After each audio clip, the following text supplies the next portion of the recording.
Welcome. How are we right now? Yeah? We're fine. Great. So when we say I'm going to be doing a talk, well, obviously I'm going to be doing some talking, but so are you. So, yeah, this is a shared experience that we're embarking upon. And so I was thinking this morning about the roots of these words and the associations people have with the word presenting, which I think sometimes is quite resistant. I don't know if that's true for you or not true for you, but there's this sort of air of formality and giving out and tell about presenting. And I guess when I'm working with clients, one of the things that I like to challenge is that idea that it's a one-way street, presenting. That for me, it's much more about relationship. It's a very special thing, taking up people's time. So thank you very much for being here and allowing me to do that. But then I think it's a gift. And so I'm sure you're aware that, that all of these words have the same derivation. So I think one way that we can make relationship with our audience is to think about presenting as a gift rather than as a set of telling, which I'm not so keen on. And the subtitle, as you can see, is Presence and Delivery. And so, of course, how does presence relate to presenting? Well, presence generally has quite positive connotations, doesn't it? Presence suggests power or authority or gravitas or warmth or openness. It suggests connection. And actually, this whole thing for me is about connection. About connecting to ourselves so that we can connect to others, so that we can create relationship. That's the game, as far as I'm concerned.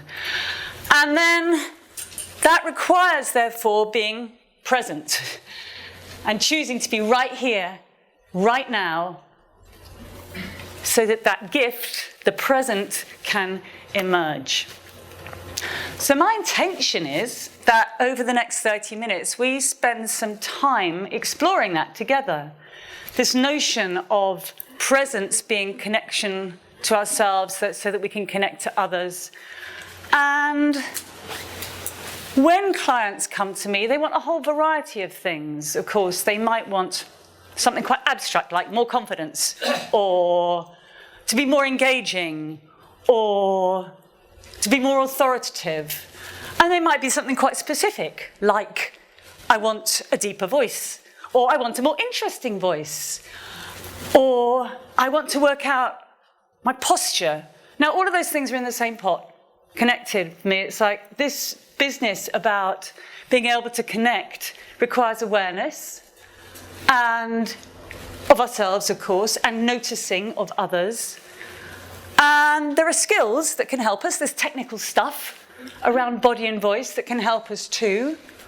And of course, there's our attitude, our mindset, what we set off in pursuit of, and how we see the world and how we see others. So how open we are to being here, right now. And the good news is, of course, that once we start to work on that, things do shift. Now, I've never known it to get worse yet. So, fingers crossed, it never will. But sometimes working on that combination of becoming aware of self and therefore opening up to others does all kinds of other miraculous things too, in terms of our interrelationships day to day, which is great, which is an added bonus. So, yeah. 3 things I think the audience, by which I mean any interaction, any listener need from us, are these: to be audience-focused. Now, if we're audience-focused, obviously we're much less likely to be worrying about ourselves, so good for confidence for a start. But also, it's bigger than that for me. It's about every time we present, what's the first question? What do the audience need? Stands to reason. This isn't supposed to be a hierarchy, by the way. It's supposed to be a cycle. So in being audience focused, yeah, that's our starting point. What do the audience need?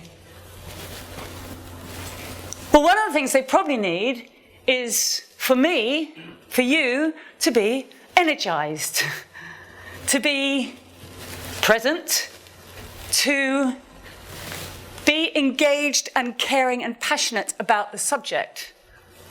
And then we can go back again in this cycle of being audience focused. So the more audience focused we are, probably the less nervous we are, which is excellent. But the more audience focused we are, also the more connection we're likely to create. And so I'm thinking about, in terms of impact, and yeah, I've never met anybody who came along and said, I'd really like less impact, actually, please. That would be excellent for my career. When you're thinking about your impact, the first thing I'm going to ask you to do in terms of this awareness piece is to think of a word or two for you. When you're the speaker, the leader, the presenter, call it whatever you like. And I'm going to ask you to share that with somebody near you. A word or two for you. How would you describe yourself? I'm only going to let you have one or two. It's not a big conversation. Okay? Just go for it. Off the top of your head, a couple of words for how you would describe yourself. It's your presence.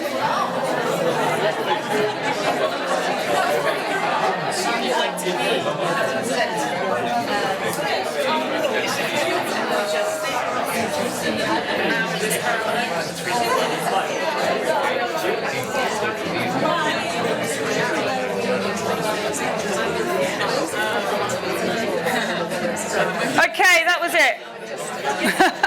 Just one or two words.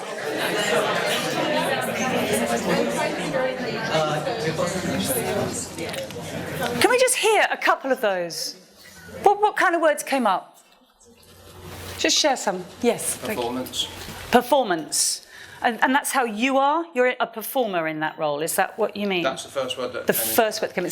It's a performance. So that's interesting, isn't it? So how can we, if it's a performance, which I agree with, it is a performance, how can we be really authentic in that performance? How can we be truthful to ourselves in that performance is a question I'm throwing in.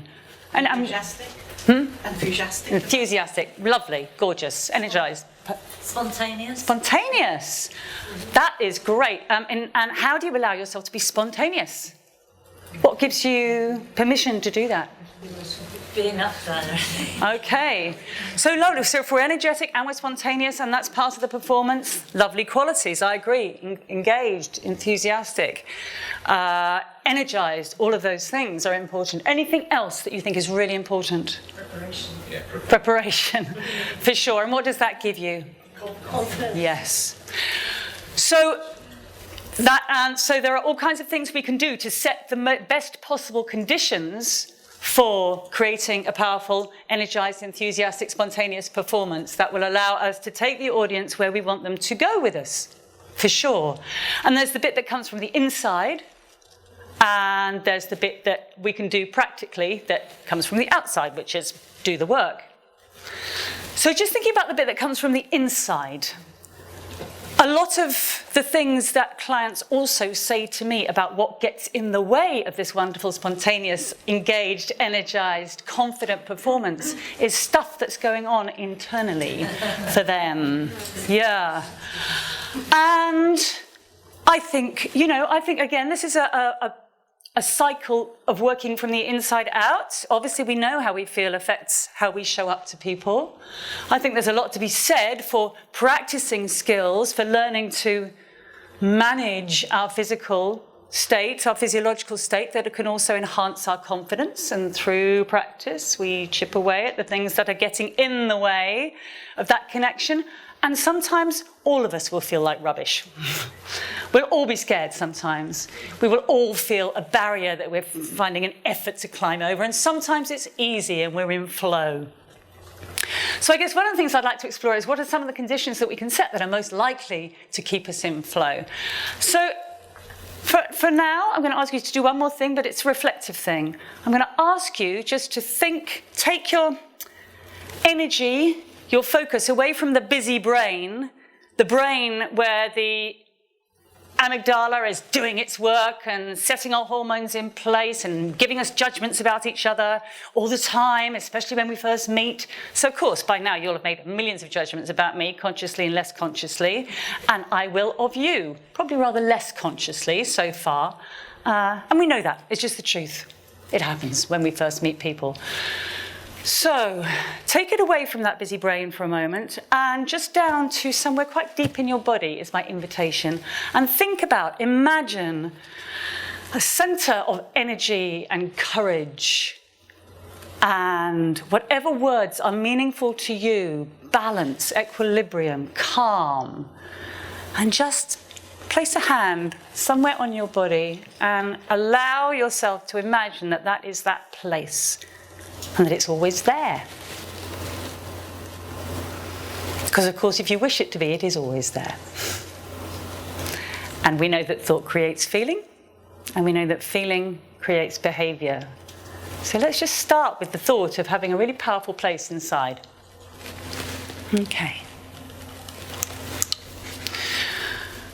So number one, what's the first thing that happens when we meet people? They see us. And that, I'm sure you're all familiar with the Moravian statistic about the fact that the body is 55% of impact and the voice is 37% and the 38%, therefore the content is only 7%. So why bother to prepare, indeed? If that's just 7%, hardly worth it, is it? Exactly right. So we know that is not a piece of science.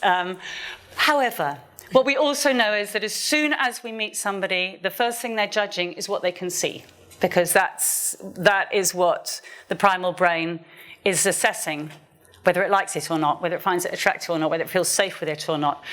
So usually, when we ask people what confidence looks like, if you first walk into a room, the thing that you notice about somebody who looks like they're comfortable and confident there is probably that they're taking up a bit of space, that they look relaxed as well as alert.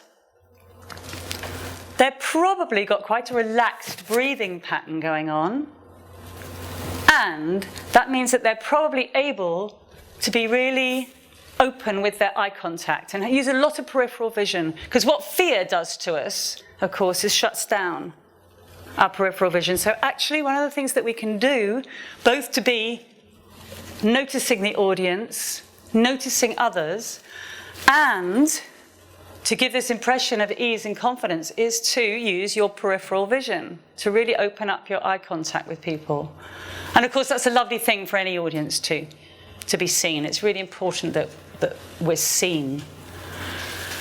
So I'm going to invite you to do something else right now. Just to open up your arms for a second. And make sure that you can, and sort of just keep watching with both eyes your fingers as they spread. Just give your fingers a little wiggle. Lovely, thank you. And as long as you can see them about this far out, your peripheral vision is doing really well. And your eyes are probably really alive. Okay, then come back to blinker vision just for a second. Experience the difference, blinker vision. And just let it go again. That's lovely. Thank you. Okay, so eye contact and taking up space. So, yeah, what does a confident body look like? Those are some of my words. Alert and relaxed, warm and open. We've had our real eye contact, owning the space, unapologetic. So let's check in with a couple of things that will help us to inhabit a body that is open and unapologetic and owning this space. Do you want to stand for a second? I asked the question because it was polite. I mean, if you don't want to, you really don't have to. But so I'm just going to experience something. Can we just try something together? Actually, I'll put this down. Going from somebody who's definitely not taking up the space, which we would call first circle. And that's that idea. Circles 1, 2, and 3 are based on acting principles. And they translate very beautifully into just being in life principles. So can you just experience yourself in an unresourceful, kind of shrinking, slightly tight body state? What is that like for you? What I'm calling first circle, because it's small. Oh my goodness, somebody's right down behind the chair. Bless you. You can go that far if you want to. You don't have to. That was a really bad day, yes? Or not, no. Until I got here. Okay. And then third circle, which is that kind of fakey confidence, which would be a bit more kind of, confrontational sort of, I'm taking the space, but I don't really care about you sort of confidence, which is, yes, outright like that. And we see people behave like that. And of course, actually, it can be momentarily quite impressive. But what I think it does, if I'm going to talk about connection, because it's another mask, first circle is masked, and third circle is also masked. So it kind of gets in the way of our connection with other people. Would you agree? So let's think about being in the middle for a second. And what helps us to do that? Well, standing on both feet, actually, can be a nice place to reset to. And unlocking our knees so we're not holding tension can be a really great place to reset to. And just centering up the pelvis so the spine doesn't have to do peculiar things, so that the spine can do what it's designed to do, which is to hold this big heavy head on top with ease. And let your shoulders just drop and be with yourself for a moment. Maybe shake your hands out for a second. People get very uptight about their hands. Best thing is probably not to worry about them. And just relax the arms and just check in. We're not shrinking. We're not overcompensating. We're just being with ourselves for a second. And the check for me is lengthening and widening. That's based on Alexander principles. Some of you may be familiar with that. But anyway, it's the connection between body and breath, which is what we're going to talk about next. Lengthening and widening, and just allowing those atoms to move around so that we can be both dynamic and still and present. Thank you. We're going to add a little bit of breathing to that. Where did I put this?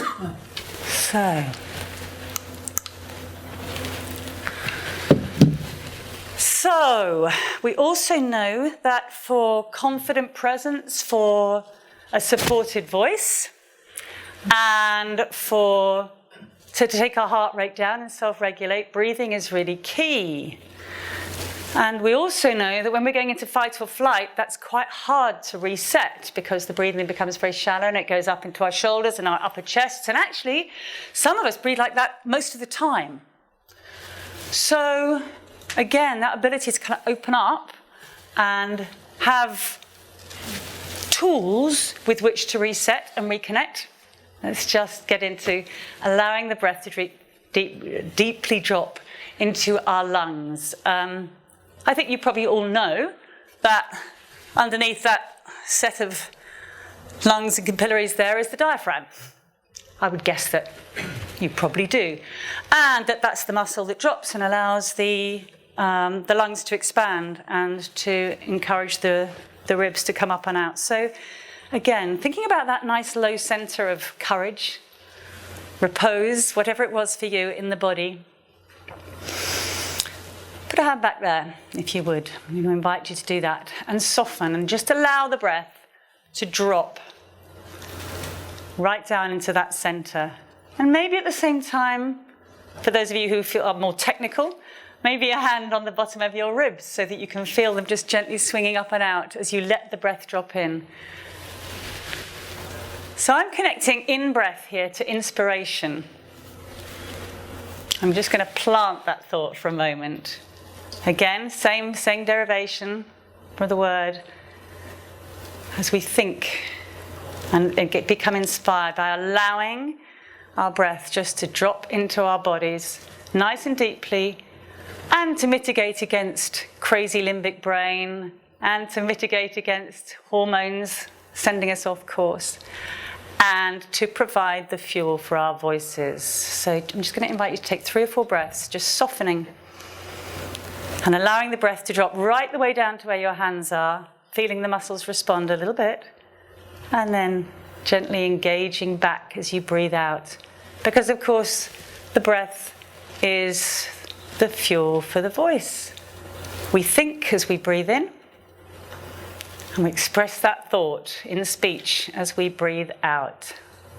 So this is technical, and it's also attitudinal, psychological. Okay, thank you everybody. Please feel free, if you'd like to take a seat again for a moment. We can do, of course, the same thing sitting down. So just think about the adjustments you make when you're sitting to be able to let the breath drop nice and deeply into the body and to lengthen and widen. I'm just going to ask you to share something else with somebody else in the room about how you would describe your voice. What words would you use about your voice? Now, that's something that is very important, of course, to the listener. You know, we react very... Oh, yeah, sorry, I didn't say that. I'll come back to that in a second. We react very viscerally to people's voices, to tone and affect and warmth and quality. And it might not be fair, but we do. So it's another thing that we have in our disposal, this instrument, isn't it? We've got the body instrument that people see, and we've got the vocal instrument that people hear. And the good news is, again, we can do something about any of these. Muscles, instrument, larynx, breath support, articulating muscles. For any of you who are teachers, language teachers, of course, you probably know quite a lot about the articulators and the way that the vocal system works. And then there's the affect as well. Not only clarity, but what it makes people feel. Is it nice to listen to? Is it exciting to listen to? So yeah, a couple of words about your voice. Share.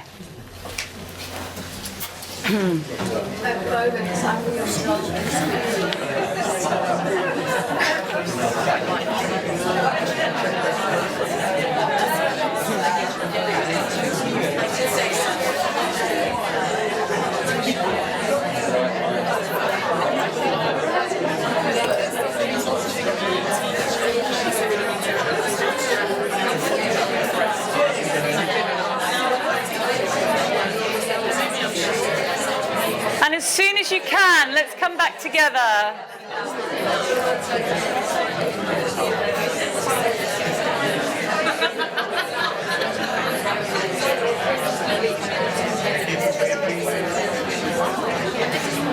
Crikey. And do we have to stop on 10 too? We have to stop then. Okay. Okay, everybody. Let's come back, because there are several things that I'd like us to do in quick succession, having realised that I'm going to go way over time if I'm not careful, and I don't think I'm allowed to. So, all right, voices. So we know that it's the larynx supported by interplaying with the breath, and that the articulators then modify that sound. So I'd like us to try a couple of things. First of all, just soften your jaw a little bit, if you would, for a moment.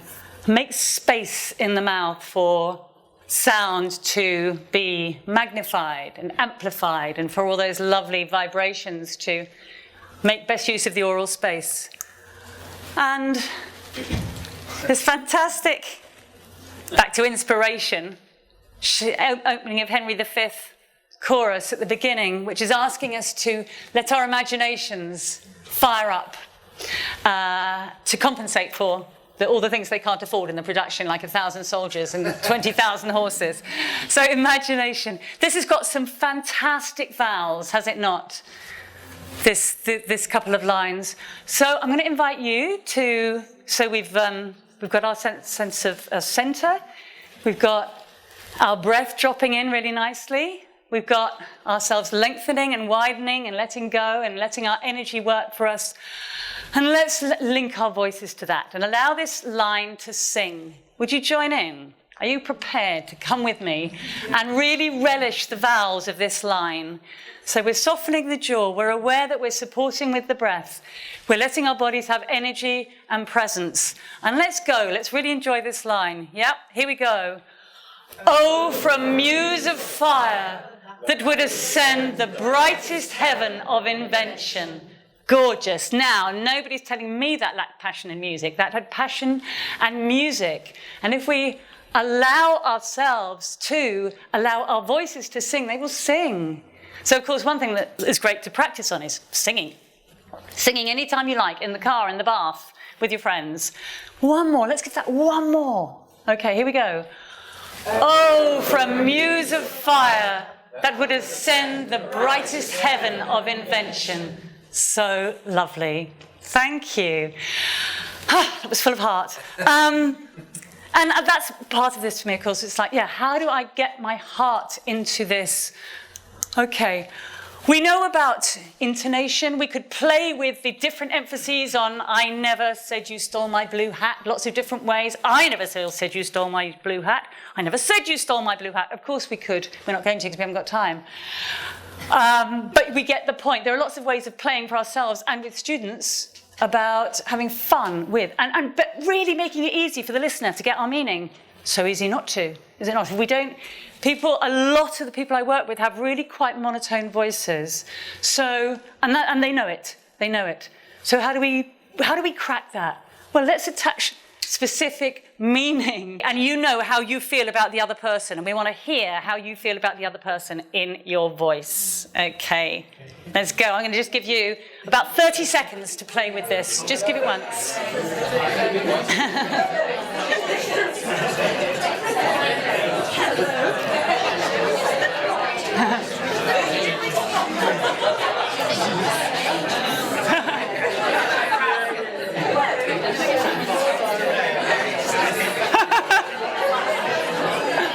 Okay, come back to me.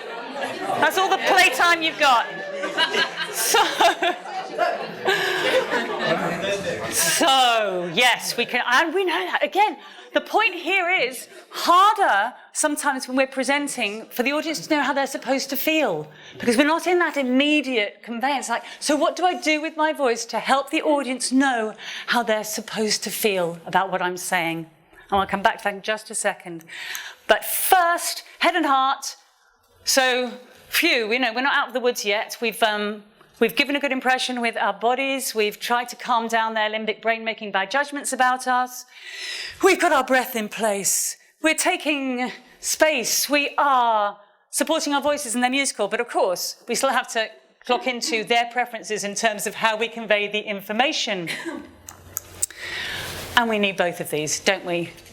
Because some people will be really logical and want to be taken on a very specific logical journey, and some people want pictures and colour. And to be able to combine those, please let's remember that whatever our preference is, that our audience will need both. And there's an activity I'm going to offer to you. I don't think we've got time to play it, but should you want to play it with your friends or your students or whoever, just imagining the steps on a journey, a specific journey. So the head bit is, can I talk you from A to Z, from where I started to where I finished, so that you could make that journey yourself? That's the spine of your presentation. And then at each step, what exciting things might you see along the way? Who might you meet along the way? What sounds might you hear? So adding all that sensory input and experience in. And we've got head and we've got heart. And it's such a lovely, easy way of being able to see the balance, the and both, rather than either or of those messages. Okay, so back to, So this is all in the end about creating trust and ease and the possibility of connection. So there's the self-management and there's the reaching out.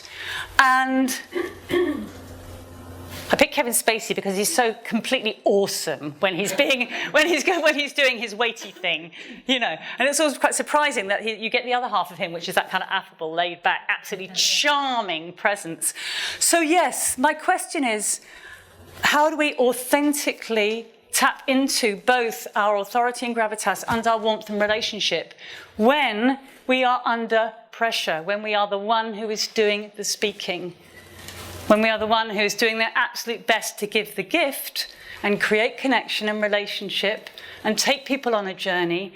We start from where they are, we take them step by step with us, and we hope that we combine authority and gravitas and warmth and relationship so that they're willing to climb with us, to go with us where we want them to go, to meet the purpose that we started out with, and to do that together without them feeling forced or pushed or alienated or merely compliant, but in it together.